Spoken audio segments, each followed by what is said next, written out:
Hi, everyone. I'm Brene Brown, and this is Unlocking Us. And oh my God, I have such a deeply special episode for you today. I'm talking with singer, songwriter, activist, artist, Jake Wesley Rogers, someone I discovered on TikTok. Fell in love, madly, truly, deeply in love with him and his art and how it made me feel and how it made me dance and how it made me sing. I cannot wait for you to hear this conversation. Before we get started, let me just tell you a little bit about Jake. He is, again, a singer, songwriter, activist, storyteller, artist. He has been inspired by the authenticity and artistry of his heroes like Lady Gaga, Stevie Nicks, Florence and the Machine. He is a poet and a lyricist. His songs are relatable and universal. He's light. He's light. Is that the right word, Barrett? Yes. He's light, he's love, he's joy, he's happiness. And he's sorrow, and he's pain, and he's truthfulness, and everything about him. He's just a poet. In 2020, hit songwriter Justin Tranter signed him to his imprint at Warner Records, and his music has just blown us all away. He had millions of streams right out of the gate. His debut song, Middle of Love, I could sing it for you right now, but I won't, immediately started a conversation among audiences, peers, and the press. It paved the way for his debut album, Pluto, which has been led by the single Weddings and Funerals. Oh, God. Yeah. I can't even say enough, y'all. He has sold out bi-coastal dates on his 2021 headline tour well in advance. He has graced the stages of Lollapalooza, all kinds of music and arts festivals, and Tony, Emmy, and Grammy award winner Ben Platt has handpicked him to open his 2022 tour. So y'all, just let the goodness shine on your face today, because this is Jake Wesley Rogers. So every now and then I come across an artist or a thinker, and I think to myself, I'm just glad I'm alive the same time this person is alive. And that's what I think about you. Thank you, Brene.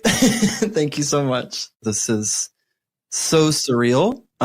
Immediately when you posted on Instagram, I called my mom, but she was already asleep because I was in LA and she was in Missouri, and I just kind of sat in my car and cried. So, oh, yeah, no, I watch your TikToks and your reels, and I follow you on Instagram. And finally I was like, okay, I'm just going to reach out, and it's going to be so weird, but I'm going to do it anyway. Yeah. So hi. Well, hello. It's such an honor. So thank you for reaching out. Okay. So I'm really excited about this first question because it's where we always start. Will you tell us your story? Yes. And I knew you'd ask that. And I still don't know where to begin, but I was born in Missouri, in the heart of the Bible Belt. And I have a brother, and my mom works in radio. So I was going to a lot of concerts as a kid, always around music. And I was pretty obsessed with art from a young age. I was kind of the one that would put on shows in the living room, like put on a Britney Spears DVD and just dance for my family. It was pretty clear who I was, but the Bible Belt didn't affect that part of me at all. God, praise God. Literally, praise God.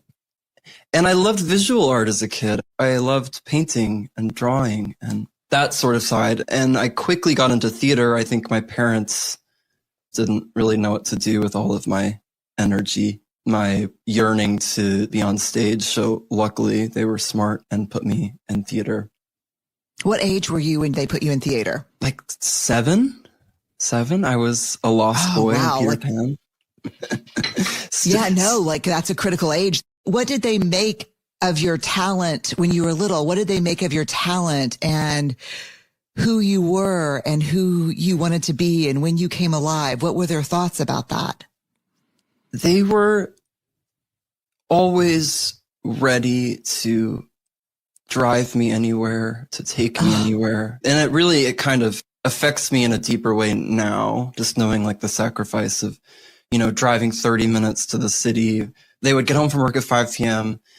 They would drive me to rehearsal at 6 p.m. I'd have rehearsal for 4 hours. They'd go back home and then they'd come back and pick me up. And thinking about that now is just mind blowing, the sacrifice of that. But it was so crucial to me because I think the theater saved me in a lot of ways as a young gay person in Missouri to be around other people like me. A lot of people ask me, well, what was it like to grow up like you there? And I think because I kind of had that safety net, there were still those things, but I always had the people. I always had the people like me where I didn't really feel othered. I'd go to school and I'd feel othered, but I always knew at night I had that to look forward to. Yeah. Okay. So you go into theater 7th grade. I want to know everything. Theater 7th grade. And, that was an interesting time because that's when I realized I was gay, and it sort of blew up at first because I was messaging this boy on Facebook at the time who was also at the theater, and my parents found the messages, and it was a complete shock. It was a complete tidal wave. I think a lot of things have changed since then. That was 2008, and the progress we've made is miraculous. And I think at the time, my parents didn't think you would know that at that age, And that was kind of one of my earliest memories of like, oh, I feel different, and not in a good way, and not in a safe way. And that's actually kind of when I started writing songs. I was listening to so much, like Lady Gaga and Adele and Regina Spektor, these kind of like outspoken, like eclectic artists. And that's, I was kind of forced back in the closet for a few years. But in my art and in my music, it was always this like safe place. And I think because my parents, they grew so much in that time, but they also always respected me as an artist. And for some reason, I was able to tell them things in music that I wasn't really able to tell them in real life. So I think songwriting kind of saved me during that time. Yeah. Wow. Yeah, no, a place to put your heart. Yeah. Yeah. Yeah. A safe capsule, because I think I heard Alanis Morissette say like songwriting is cathartic, but it's not healing. And I think what she meant by that is that like, it's this release. It's this, otherworldly feeling. We've all felt it when they're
that's all I want. And that's what that's what I found so many times. Like I remember listening to Lady Gaga in middle school, and, my mom would take me to the concerts and we'd be all like dressed up. And it was like in that place I could be whoever I wanted to be. And that's the freedom of it. And that's truly what I'm interested in as a creator.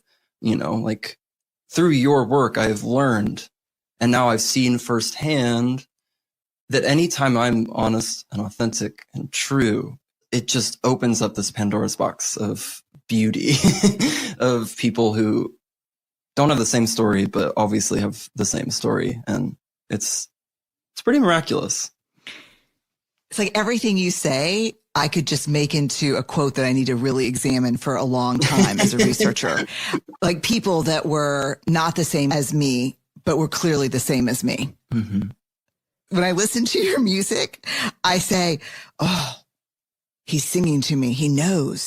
How does he, and I'm like, your mom. I could be your mom. I'm probably older than your mom. But I'm like, he is singing. He's trying to tell me something. He's telling me to let go of this thing.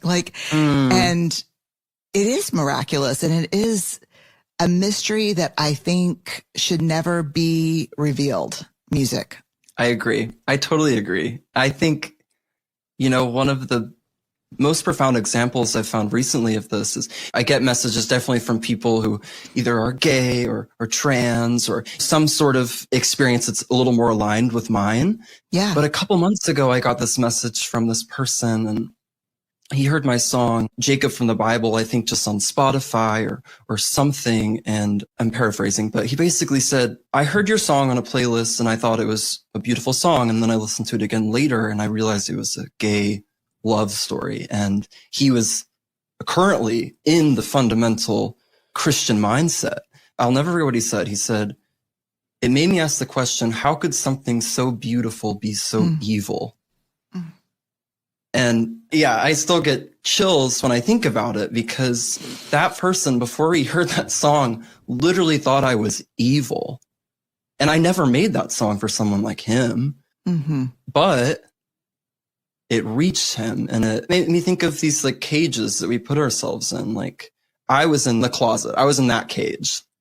This person was in their religious cage. And I think it's kind of the job of the artist to just drop keys, just to leave a key, like that's what I feel like I'm trying to do. Like you don't have to pick it up.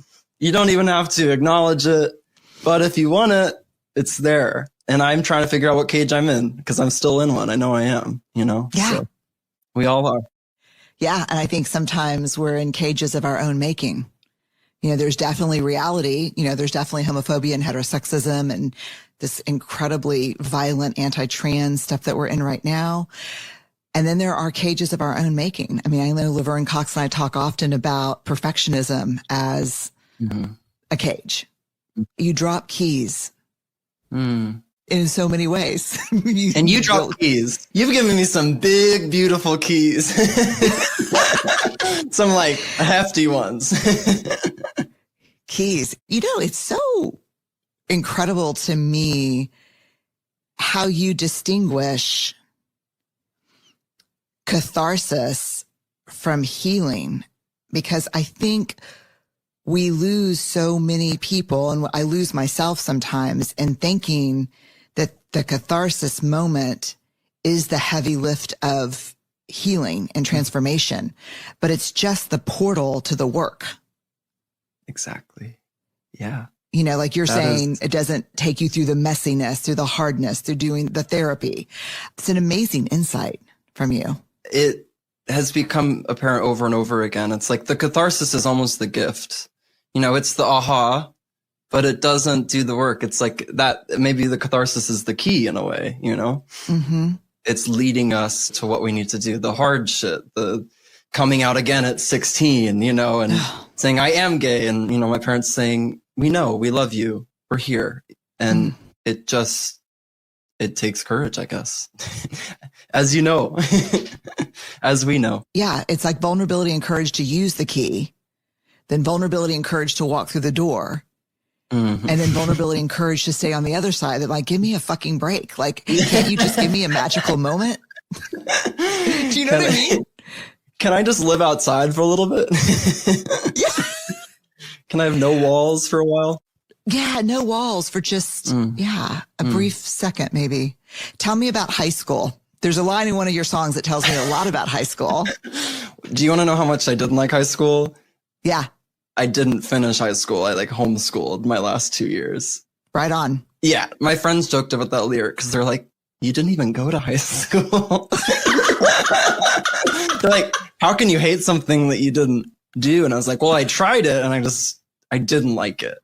But high school is interesting in a lot of ways because when I was 15, I was on America's Got Talent. And that was like this, burden gift. That's the word I'll use in a way, because when I was that age, I thought that that was my way to success. I thought I need to do one of these shows to do that. And obviously my parents were like, yes, let's go, let's audition. And I ended up making it, like on the live shows. And it was one of those things where once I was done with it, I went back to Missouri, and, everybody in my small town, they were like, oh my God, you made it, you're doing it. And then on the inside, and I didn't have the words for this yet, but I was feeling shame. I was feeling shame that I didn't go further. I was feeling shame that I did it at all. I was feeling shame that I put myself out there, that I'm back in Missouri and I thought that all my dreams were going to come true. It was just like this weight of shame. But I did learn one very important thing, and that was that this road, any quick fix is never going to be the path. The path is very narrow, and those things don't lead to where I want to go. And I'm glad I learned that so young. It was hard to learn that so young. And I even feel a little silly complaining about it, because it was a beautiful opportunity. But I came back at 15 and I was like, oh, Jake was on TV, Jake's doing this. And then I stopped going to high school and just homeschooled. And I think I really committed, though, then to this path of the artist. I don't think I knew that. I don't think I knew that choice I made then was like, okay, that didn't work, but I think I know what can. This is going to be a really, really long road. And it has been. It has been. So high school was interesting in that way, that, I did that. And I also dated, my first real relationship was with a preacher's son, which has a whole back. Yeah. That's a whole nother podcast, but it was this clandestine experience with, Jake doing music, and it was really a hard, confusing time. So yes, to quote myself, I really fucking hated high school. The lyric stands. The lyric stands. Yes. And I just want to validate, not that anybody or anything needs it, but you don't have to go to high school to know that you fucking hate high school. I mean, yeah, it's what a volatile mix of shame and insecurity and meanness and armor. And yeah, I remember going to my 30-year reunion, and my husband was like, do you want me to go with you? And I said, no, I don't even know how long I'm going to stay. I need to go because it's like a river. I thought there was a big river behind our house. But then when I saw it as a grown up, it was like a little creek. And I'm thinking maybe it wasn't as hateful and terrible as I thought. So I just need to go and reality check. Maybe that rushing river is just a creek.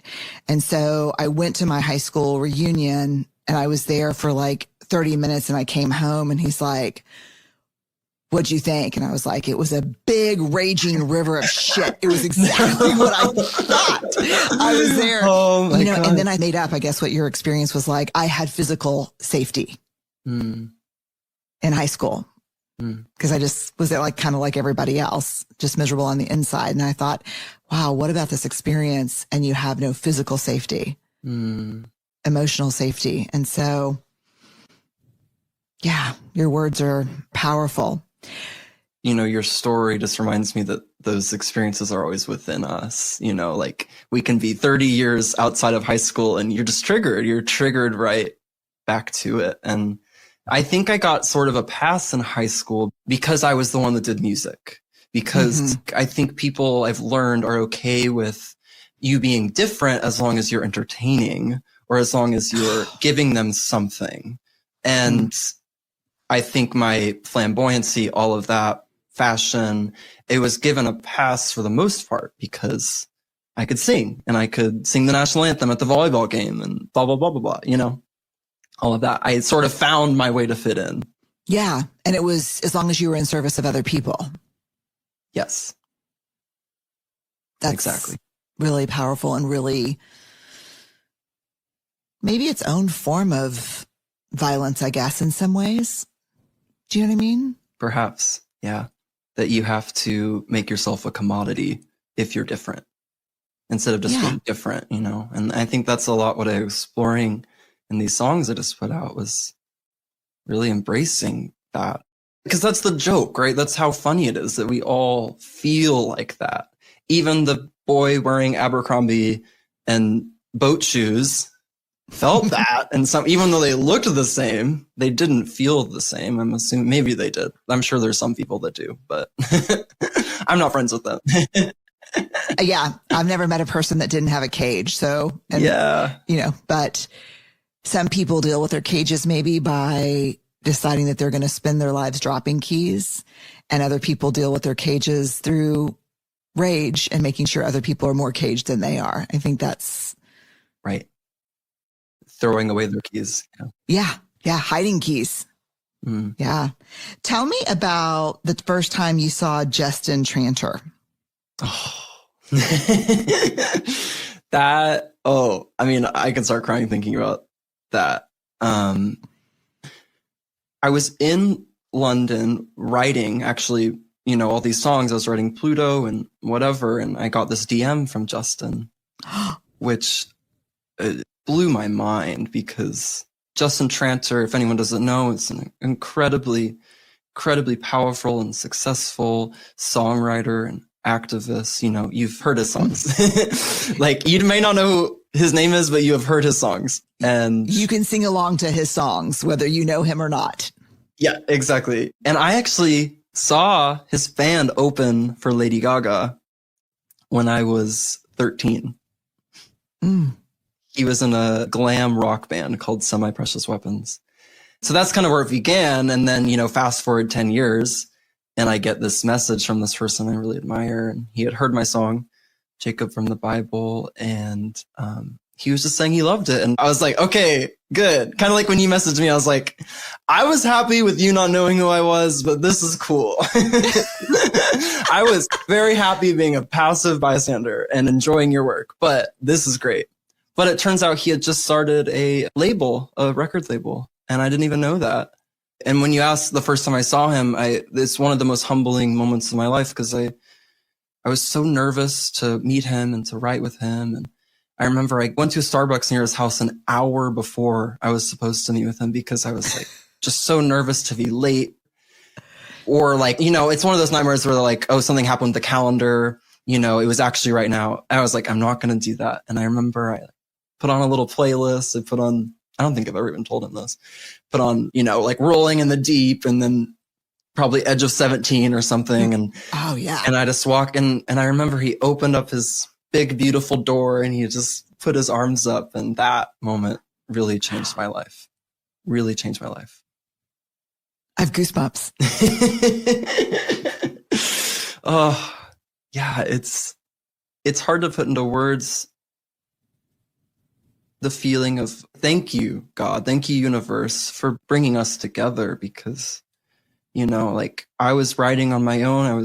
At that time, I hadn't really no proof. I didn't really feel like I had any proof of what I was doing was good or meaningful or whatever. And he kind of met me with all his power and his force and said, no, you're going to do this. And we are going to tell your story, because there are gay rock stars and pop stars, and someone listening to this might be able to correct me, but almost none of them have been out from the beginning.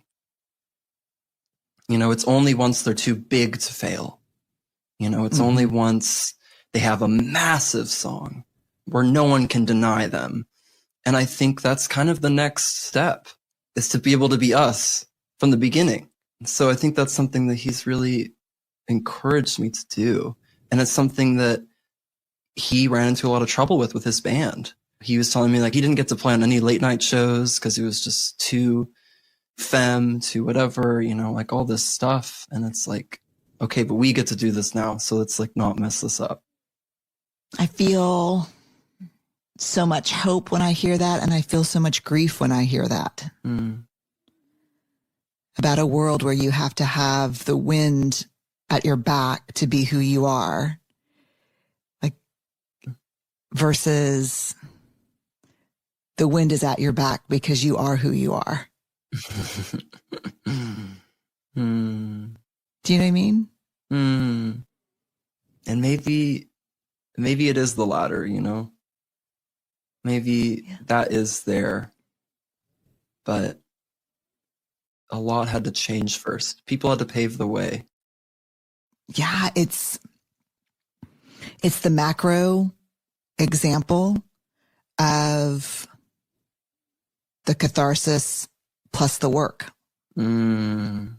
Mm-hmm. You know what I mean? It's like we had moments in history where we confronted our heterosexism and our homophobia, but then there were decades of the work. Mm-hmm. Yeah, and I see you now, and I think that's why when I see you, not only am I completely transported by your music, like your music is so emotional, right? Is that fair characterization? That's me, baby. Yeah. Yes. I mean, it's so emotional. Like when I don't know if it's because I saw your TikTok, but like when I sing it, I'm not just like, hate on me. Hey, I'm like, hey, you know, like I've got my fists up and then I put my head down and then I come back up like this with my hands in the air. And I'm like, you might as well hate on the sun. Like it is, you know what it is for me? What? Ironically? What? Church. Oh my God. Your music's church. Now I'm crying. Church of love. Church of love. That's one of the best affirmations because church for so many has not been that. And I think that's what church is coming together to get to the heart of the matter, you know, and to feel something deeper. And I'd love for music to be that. Music's been that for me for so long. And it empowers me in a way. I remember just being a little kid and like always feeling so shy. You know, I think back to like being a little kid and I felt like I was like a little monk. But then I'd step on stage and it's, yeah, you know, it gives us wings. And that's all I want. That's all I want is just to drop some keys and build some wings. Yeah, you're doing it, man. You really are. Like, you know, I'm a faithful spiritual person. I've got a great relationship with God, a questionable relationship with church, but I see God in you. Like when you are in your full power and you're singing those words and you're telling those stories, like that is a spiritual experience. Thank you. Thank you. I don't know. I'm just going to pause. I got nothing else. Yeah, it's just, it is like, and I'm in full hallelujah praise mode when I'm singing along with you. So it's not pretty, but it's real. Well, it's funny because I feel like when I wrote that chorus, like hate on me, I like started laughing because I was turning to the person I was writing with. And I was like, is that the stupidest thing I've ever said? It was doubt because I was like, to say hate on me. And then he's like, no, I was afraid in that moment. I felt it so much, I think, that I was afraid to say that. You know, I was afraid to like be that bold and that whatever self-lovey or loving really, because I hadn't felt it before. And I think in writing too, like the times where I'm sort of kind of laugh or I'm surprised are usually like, those are the best moments. I mean, that's catharsis. I never thought I'd write a song that said hate on me in it. I can put that on as sort of some armor, you know, like if I get any comments or whatever, it's like, no, you might as well literally hate the sun. Like that is how foolish it is to pass judgment onto someone else, is by hating the thing that gives us light. So I swear to God, I should have not shaved my legs today because I've got goosebumps for like the 5th time. There was no point in it this morning at all, even though I was trying to look spiffy for you. I thought about that lyric a lot as a shame researcher. Hate on me, hate on me, hate on me, hate on me. You might as well hate the sun shining just a little too bright. Fucking, that's church. Sorry. I mean, let's go to church. it is. Well, let me ask you this. Who inspired you? Who took you to church? Who took you to that place when you were young listening to their music? Which artist took you, transported you to what was possible? I've talked about her a lot, but Gaga did. Gaga did for me.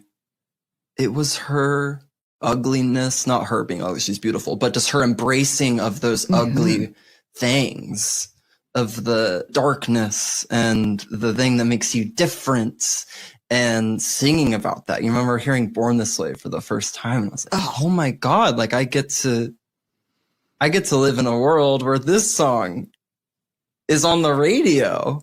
And that was a step in the direction. And then in high school, I took a very deep Stevie Nicks dive, and I'm still swimming in those waters. And that's just a different thing, because that for me was just like, oh, she put it all on the line in her words and her life and her art and her fashion and everything. You know, she was the art and is the art. And I think that helped me a lot. And then I started getting a lot, like literature is always just, and books have kind of been my biggest inspiration, you know, the past few years.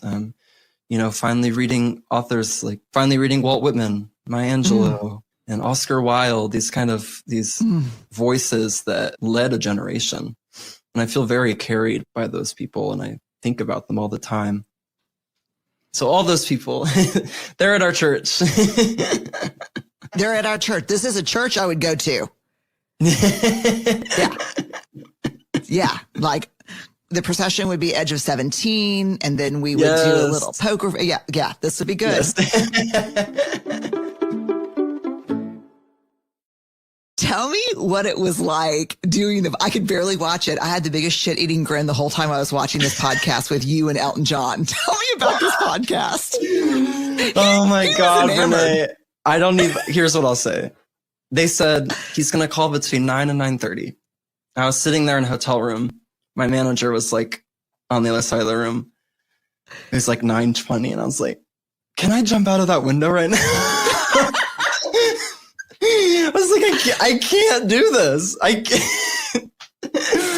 can't do this. But I did it. Those are the moments where you're like, oh, I'm literally going to be split in half if I do this. Those are the moments where we're just expanding. And I feel like I expanded. And I also feel like I have a knack for, and my body does this really beautiful thing where it just kind of hides things from me until I'm brave enough to confront them. And I think that's one of those things. And I'm probably going to wake up in a couple months and have a heart attack. Like,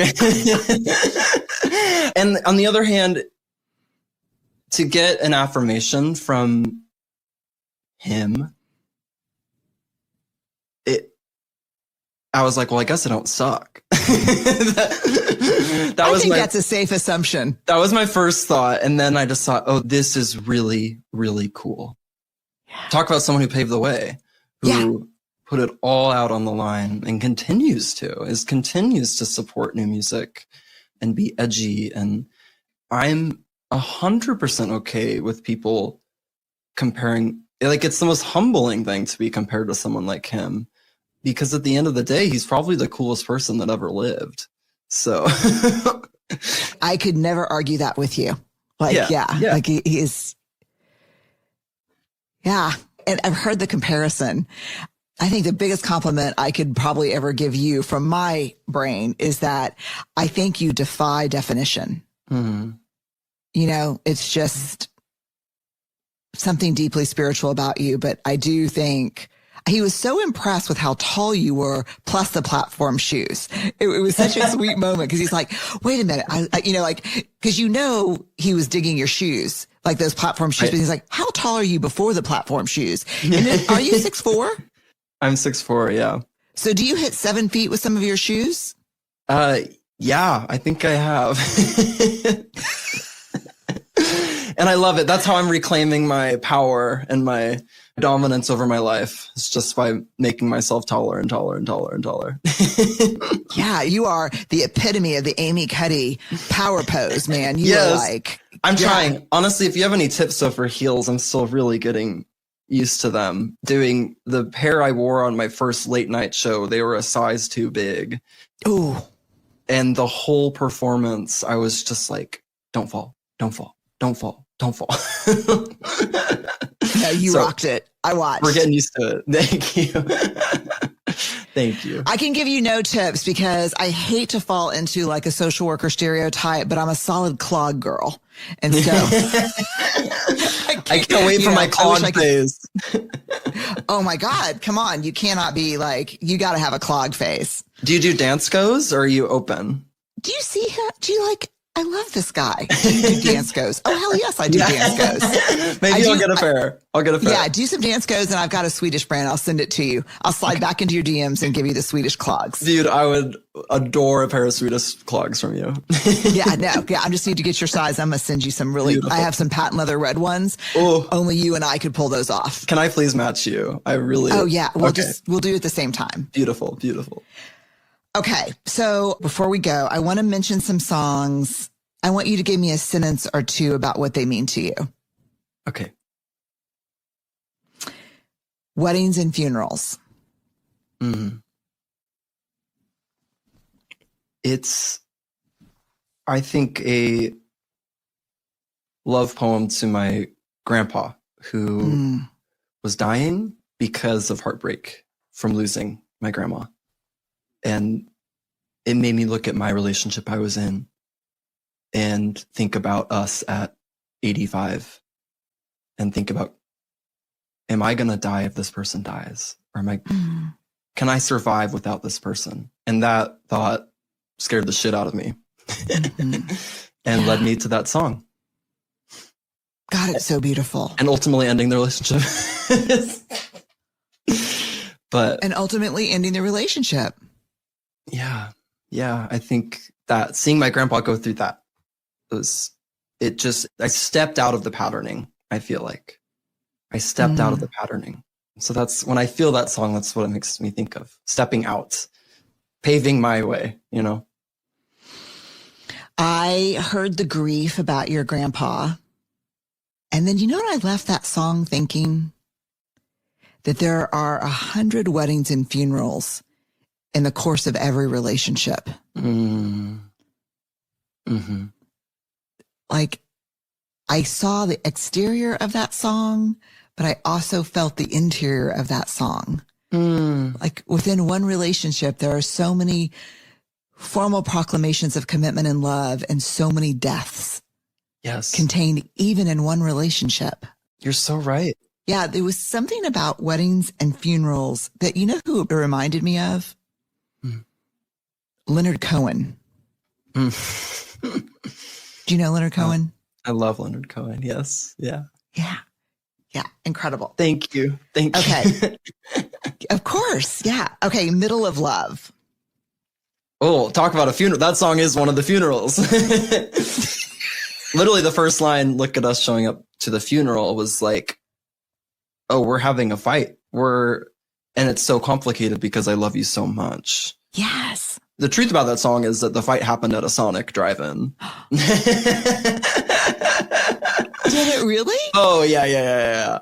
And it was one of those, this could either be a funeral or lead to another wedding. And it led to another wedding. And it was beautiful for a time after that. So when I think of that song, I think of, I guess, the weddings and the funerals of that relationship and of how much I loved and how hard I loved and how hard it was to love and how hard it was to leave, but how much love there was in leaving. So that's kind of what that feels like to me now. What is it about the chorus of that song that is just, how do you do that? Like, yeah, I'm going to stay here for a second. Like, how does that work? Is there like a magic combination of notes and music that makes everybody like, I'm in the middle? I mean, like, how do you do that? How do you capture that churchy? Do you do that on purpose? You can't think about any of those things when you're writing.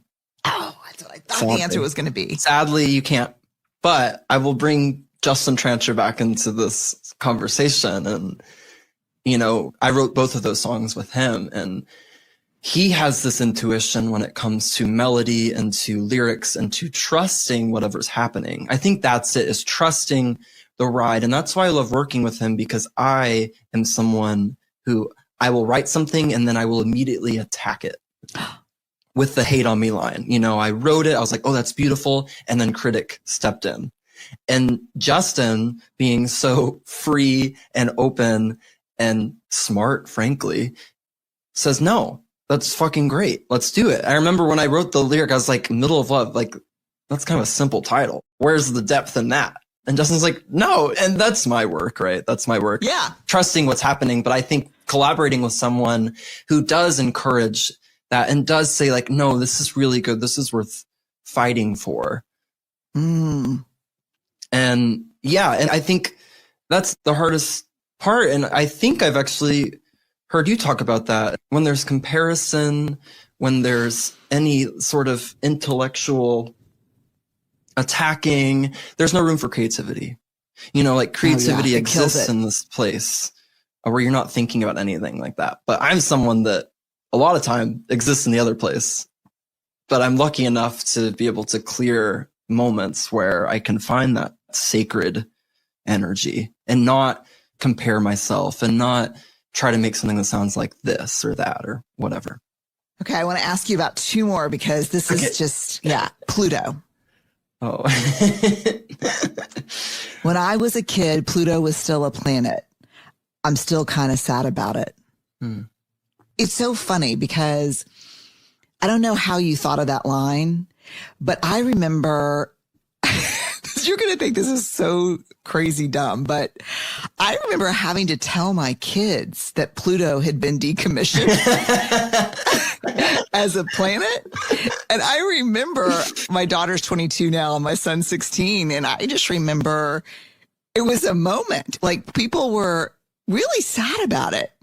And my son had a big mobile of all the planets and he said, well, it'll stay a planet in this room. And so when you started your song that way, I was like, I'm not going to make it through this. Yeah. I think, and what I remember feeling was exactly what you're talking about is like, oh, they can't take him away. And for some reason I made him a him. I don't know. He just seems like a little sweet planet. Yeah. A little sweet guy planet. He's all the way out there. He's the coldest one. He's the darkest one. And then suddenly we said, actually, you don't belong anymore. Actually, you know, we moved the finish line. And I think that's actually what I had in mind. I'll never forget the day I wrote that. I was in London. It was Halloween. So almost 2 years ago.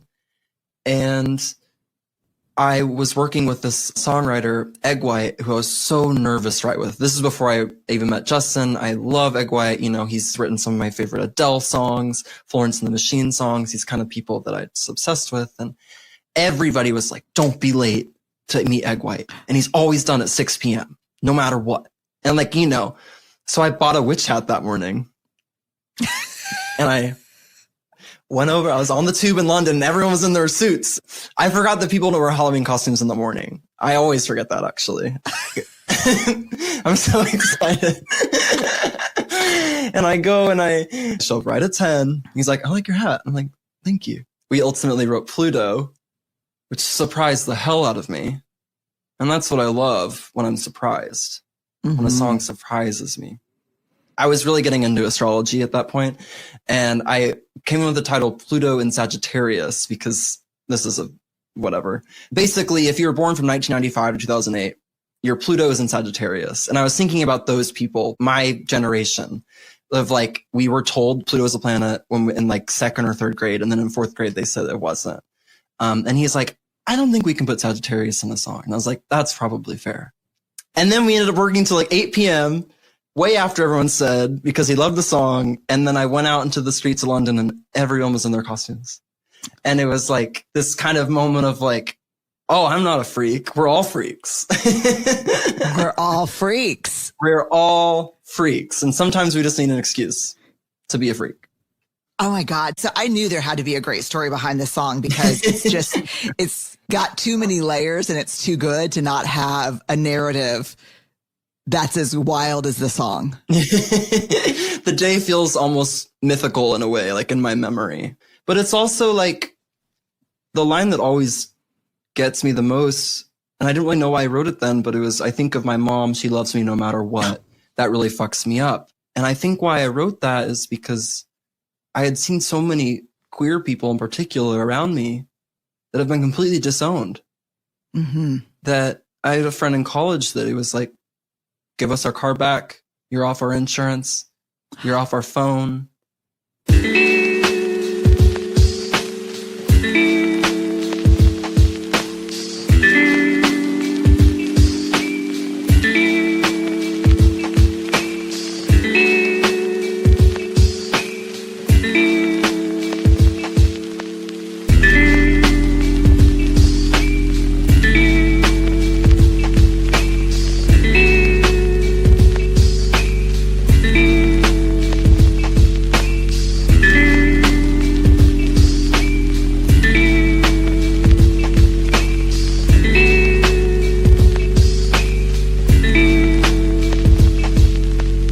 And I was like, oh my God, I have parents that didn't do that. And there was this sort of guilt. You know, it does fuck me up. It does fuck me up to be loved unconditionally. And it's something that I need to work to allow because I don't think it's our nature or my nature to like be okay with that kind of love. And that's kind of my work right now, is to allow myself to be loved in that way. It's not easy. It's vulnerable, you know, it's scary. It's not easy to be loved like that. And I think, and maybe the most unconditional, being loved like that unconditionally, what it asks in return is self-love. Totally. And that's a big ask. Because if you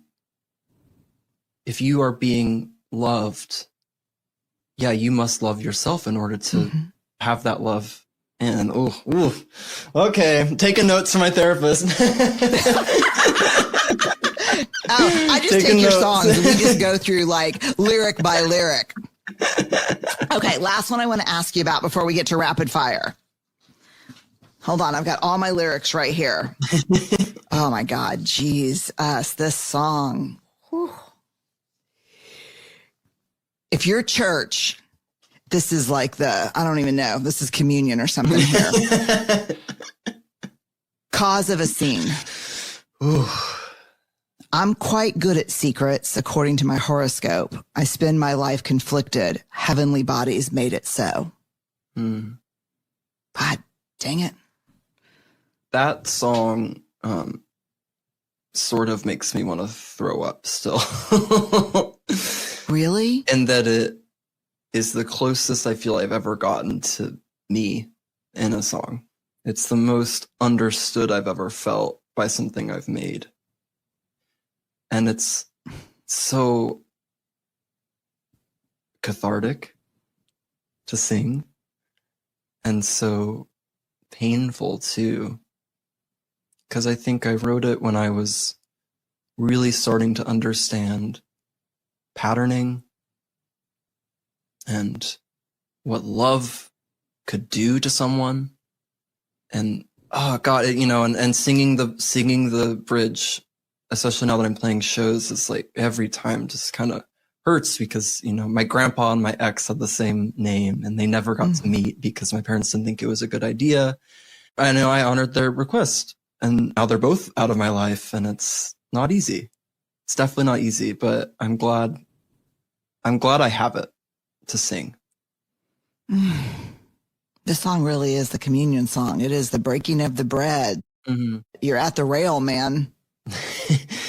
Well, it's so hard to ask for what you need, I've found. And that's what the song's really about. That's what the song is. I had my horoscope read and they said, oh, you're really good at keeping it inside, of bottling it up. This planet. And I was like, oh God, like it's your work to let it out. And then ironically, I let it out in a song. Yeah. And to wear it on the sleeve is not easy for me. It's really not. No, there's emotion in this song. Like when you sing this song, like it's hard to not cry when you sing this song. It's hard for me not to cry when I listen to you sing this song. The only thing that helps me is I'm usually acting it out and however you sang it in my living room. And my family's like, oh, Jesus, God, this is. I used to dance to Britney Spears in my living room. And are you saying you dance to me in your living room? I totally do. No, I make the fists and I strain and like all the veins in my neck come out. And I'm like, I'm blue like I do the whole thing. It's like, yeah. Well, I don't know if your kids will listen to this, but would you please record that for me? Because I really want to see it. Oh, God, hell no. You're like, no. I was like, no, just personally, I really want to see this. Now, I might send you something just with me doing you. But it's so emotional. I would treasure it. All right. You ready for some rapid fires? I think so. I got to ask you before we do this, your clothes are fantastic. No. Where do you get them? Anywhere, everywhere. I mean, I love thrifting, but lately a lot of the costumes, I've been able to work with designers and stuff like that, kind of crafting. But, that's like one thing I just loved as a kid. Like I would have these little journals where I would like design outfits. And I really feel like my mom said recently, she was at this photo shoot I was doing and she's like, oh, your inner child must be so happy right now, because when you're a kid, you just loved like putting on my clothes or putting your dad's clothes. And I love it. I really find a lot of power in it. So yeah, it's beautiful. It's art, right? It is art. It's art. It's wearable art. And I did get out my little tea thing to see how heavy it would be to wear it as an earring. I have to. Because when you do your TikToks and what's that thing called? Like a little tea holder? Or like called? Tea steeper. And you've got the tea steeper in the cup and then you sit up. It's funny. It's funny to me. I just love to spread the light. And, that was my first, I made 3 TikToks last year and I did not want to be on the app. I was very resistant towards the app. And I made a TikTok where I had the tea in the earring and then I was reading these sentences from this New York Times article where they're talking about how Abraham Lincoln was most likely gay. And, in the end, I say the tea is done. And that's the first thing that ever like went viral or anything. And it freaked me out so much that I like deleted the app for like 3 months. But then I took it back and now I just, I woke up this morning and I was like, Brene Brown knows who I am because of TikTok. Thank God for TikTok. I'm not mad at TikTok anymore. Yeah, no, I just like my husband will literally be like, you got to go to bed and stop watching him on TikTok. It's like, look, you find your liberation. I'll find my liberation. Yeah. Okay. Ready? Number 1, fill in the blank for me. Vulnerability is courage. Okay. You, Jake, are called to be very brave, but your fear is real. You can feel it in the back of your throat. What's the very first thing you do? Call my mom. Can we make hearts come out of the podcast stuff when he says that? Okay. What is something people often get wrong about you? My height. I don't think they think I'm this tall. The last TV show that you binged and loved? The Sopranos. Oh, man. Did you love it? I do love it. I do. Yeah. Oh, okay. One of your all-time favorite movies? Not even just because it's Halloween, but Scream is like my favorite movie of all time. And I really couldn't tell you why. There's no rational thought for it, but it is. Yeah. That's great. Okay. A concert that you'll never forget? Lady Gaga, Monster Ball. Favorite meal? Chicken tenders. You're doing right by your generation, Jake. I don't even eat gluten anymore, but it's still my favorite meal. Yeah, that's fair. Okay, what's on your nightstand? Lately, it's changed a lot because I haven't had a consistent one, but I really love to keep Leaves of Grass by Walt Whitman on my nightstand and a little crystal. Yeah. A snapshot of an ordinary moment in your life that gives you real joy. My hour I take in the morning to meditate and do yoga. Tell me one thing that you're deeply grateful for right now. I am deeply grateful I'm back in Nashville right now, and I've been in LA for 2 months, and there's no differentiation in the weather. And I'm just so glad it kind of feels like fall. Like really, it's really making me happy. The seasons. Yes. Yes. Yeah. Okay, before we get to your mini mixtape, which I was so curious to see, do you have any news to share with us about Ben Platt? Ben Platt? This is like, oh my God. Yeah, I'm going on tour with Ben Platt next year. It's like 27 dates, North America, so everyone should come. We're coming to Houston, I'm pretty sure. Oh, I'll be there. Okay, cool. I'll see you there. I can't wait. Yes. Yeah. I'll wear my red clogs. Just so I'll wear my red clogs. Yeah. Okay. We make these mini mixtapes of all of our podcast guests on Spotify, and we asked you for 5 songs you can't live without. So Strong Enough by Sheryl Crow, Born This Way by Lady Gaga. Oh God. The Joke by Brandi Carlile. Come on. That song. Dancing on My Own by Robin, and Landslide by Fleetwood Mac. In one sentence, what does this mini mixtape say about Jake Wesley Rogers? I like to have fun while I cry.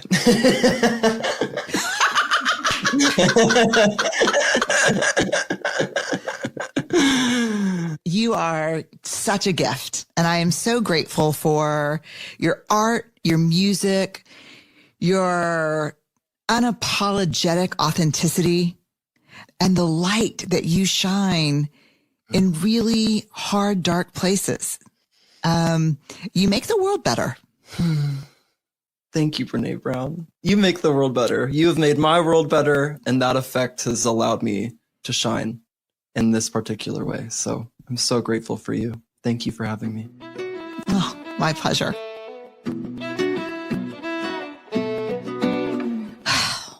Was that just, how did it make you feel, Barrett, that conversation? It made my heart burst. Yes. Loved it. Yes. He's a key dropping, heart bursting. He makes the world a place I want to live in. Yeah. That's what I felt like when I saw his TikTok. Yes, me too. Hate on me, hate on me, hate on me, hate on me. You might as well hate this. Okay. You just have to listen. Okay. So where do you find him? You can find his music on Spotify or wherever you listen to music. We'll also link to everywhere you can find Jake. His website is jakewesleyrogers.com.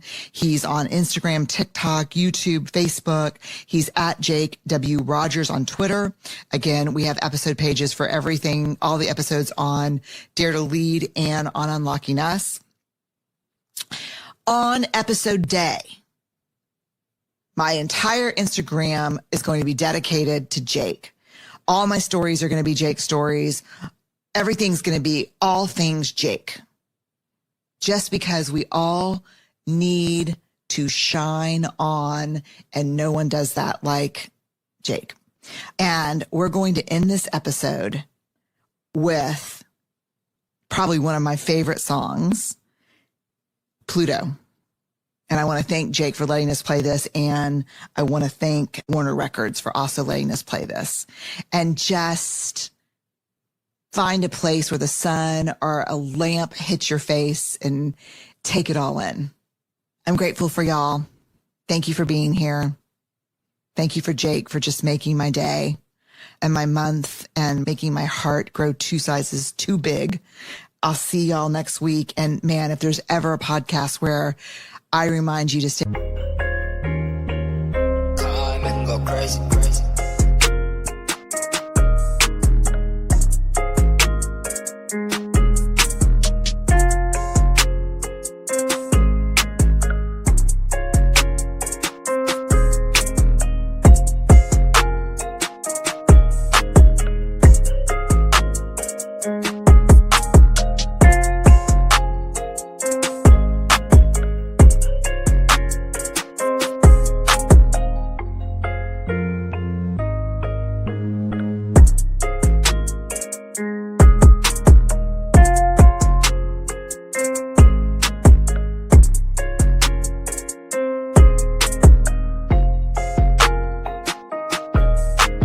Awkward, brave, and